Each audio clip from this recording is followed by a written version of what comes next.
আমাদের রাজনীতিটাকে দুর্বৃত্তের হাত থেকে মুক্ত করতে হবে।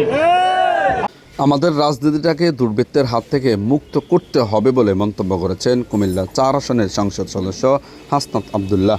তিনি বলেন, মাদক সম্রাটদের বিরুদ্ধে রাজনীতিবিদরা কোনো পদক্ষেপ নেয় না।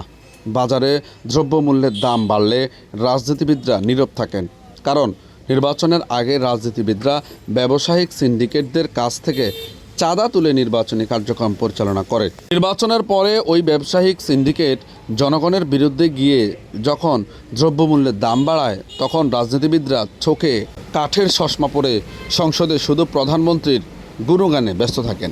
শুক্রবার রাত 9:30টার দিকে লক্ষ্মীপুরের রায়পুরে জুলাই পদযাত্রা ও পথসভায় প্রধান অতিথির বক্তব্যে তিনি এসব কথা বলেন।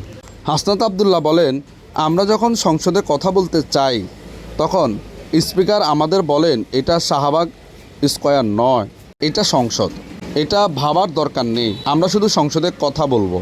সংসদে যদি আপনি আমাদের কথা বলতে না দেন, আমরা সংসদের বাইরে কথা বলবো, জনগণের সামনে কথা বলবো। আমাদেরকে কথা বলা থেকে দূরে রাখতে পারবেন না।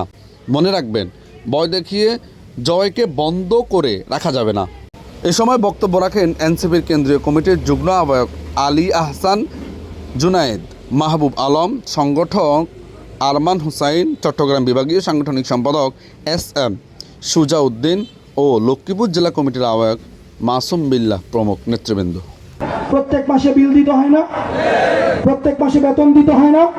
ঠিক একইভাবে আমরা মনে করি আমাদের দেশের রাজনীতিবিদরা মনে হয় ফ্রিতেই আমাদেরকে সার্ভিস দিবে। এটা হার্শ রিয়েলিটি।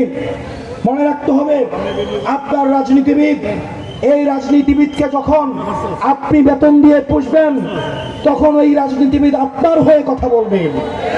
কিন্তু এই রাজনীতিবিদকে পুষছে হচ্ছে ব্যবসায়ীরা, সেজন্য সেই রাজনীতিবিদ জনতার হয়ে কথা বলে না।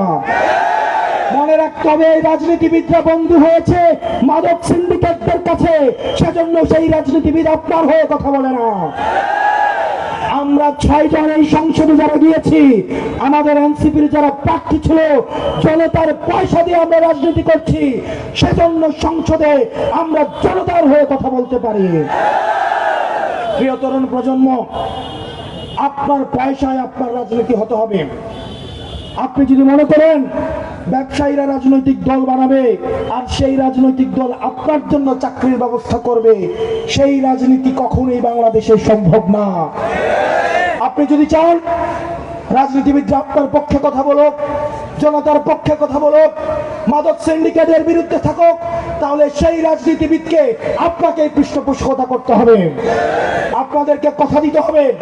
যদি আপনারা আমাদেরকে পৃষ্ঠপোষকতা দেন, তাহলে আমাদেরকে ব্যবসায়ীদের কাছে যেতে হবে না।